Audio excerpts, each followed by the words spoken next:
ألف لام ميم.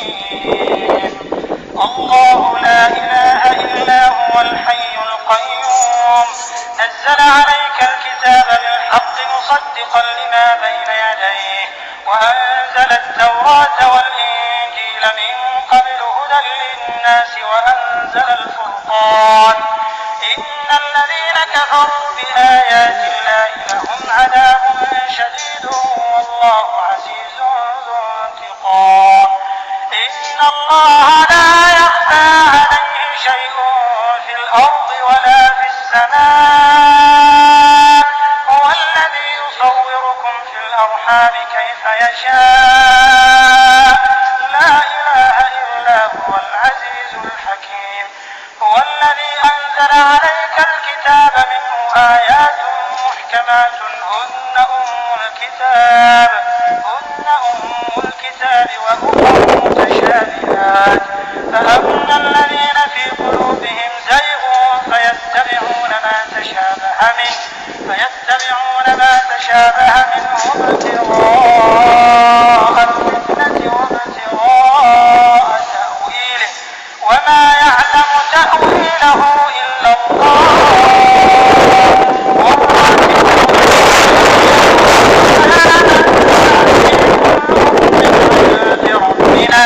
وما يذكر إلا أولو الألباب.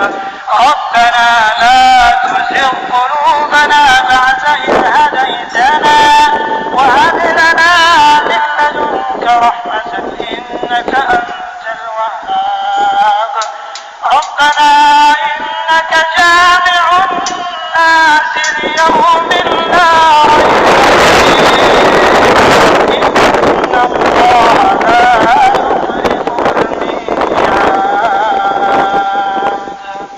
إن الذين كفروا لن تغني عنهم أموالهم ولا أولادهم من الله شيئا وأولئك هم وقود النار. كدأب آل فرعون والذين من قبلهم كذبوا بآياتنا فأخذهم الله بذنوبهم والله شديد العقاب. قل للذين كفروا ستغلبون وتحشرون إلى جهنم وبئس المهاد.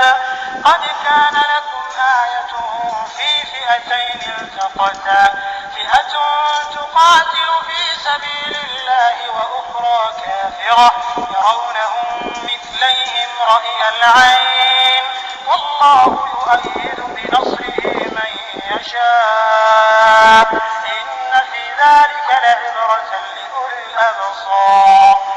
زين للناس حب الشهوات من النساء والبنين والقناطير المقنطرة من الذهب والفضة والخيل المسومة والأنعام والحرث ذلك متاع الحياة الدنيا والله عنده